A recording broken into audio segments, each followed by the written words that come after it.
सरकारी संस्थाएं हैं और सरकारी संस्थाएं वही काम करेंगी जो सरकार कहेगी।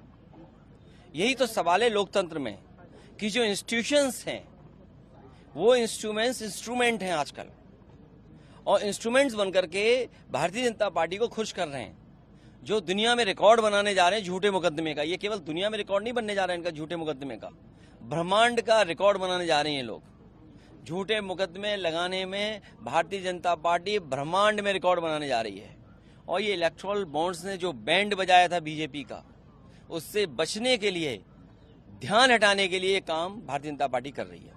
पहले हेमंत सोरेन, उसको समय में और भी ऐसे लोगों की गिरफ्तारी। देखिए, आप तो इन चीजों को बेहतर समझते हो, देश की जनता बेहतर समझती है। जो सत्ता में रहते हैं वो अपने इस तरह के विभाग का इस्तेमाल करते हैं। एक समय था कि जो भी सरकार में था वो इस्तेमाल करता था। आज बीजेपी 10 कदम आगे बढ़कर के इस्तेमाल कर रही है। आखिरकार इंस्टीट्यूशंस का क्या, क्रेडिबिलिटी क्या बची इन इंस्टीट्यूशंस की?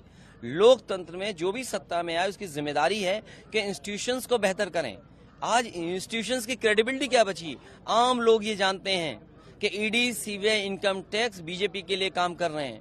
और जब से इलेक्टोरल बॉन्ड्स का खुलासा हुआ है तब से और जनता जान गई है कि किस तरीके से डरा के धमका के इन्होंने वसूली की है। वो चंदा नहीं है, वो वसूली हुई है। सोचो, हजार करोड़ रुपए कंपनी दे रही है। आखिरकार सत्ता में बैठे उन्हीं को क्यों मिल रहा है पैसा, और जो पॉलिटिकल पार्टी है उनको क्यों नहीं पैसा मिल रहा? क्योंकि वो विपक्ष में है, विपक्ष को चंदा मिलता है और सत्ता में बैठे लोगों ने वसूली की है। और जो इलेक्ट्रॉनिक बॉन्ड से बीजेपी का बैंड बजा है उससे ध्यान हटाने के लिए ये ईडी, सीबीआई, इनकम टैक्स को आगे कर रहे हैं। बतौर इंडिया अलायंस आप लोग जाने से जेल जाना, एजेंसीज बुलाएंगी, लेकिन अब तो चुनाव की तारीख आ गई। अब जो कुछ फैसला लेना है जनता को लेना है, और हमें उम्मीद है कि जनता इस बार भारतीय जनता पार्टी को हटाएगी। एक ऐसी पार्टी जिसने नौजवानों से झूठ बोला, और मैंने कई बार फार्मूला दिया हूं, मैं फिर देता हूं आपको कि 60 लाख बच्चे परीक्षा लिखे जो परीक्षा नहीं लिख पाए। पेपर लीक के कारण 60 लाख बच्चे परीक्षा नहीं दे पाए, अपना भविष्य नहीं बना पाए। और अगर उनके माँ बाप को केवल हम जोड़ दें तो 60 लाख गुणा 3, 1 करोड़ 80 लाख, और 1 करोड़ 80 लाख का 80 लोकसभाओं में अगर हम भाग दे देंगे तो 2,25,000 वोट कम हुआ है।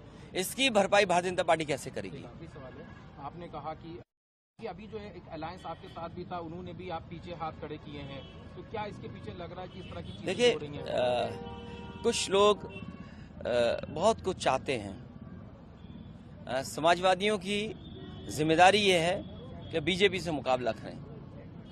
ये वक्त ऐसा नहीं है कि हम लोगों को खुश करें।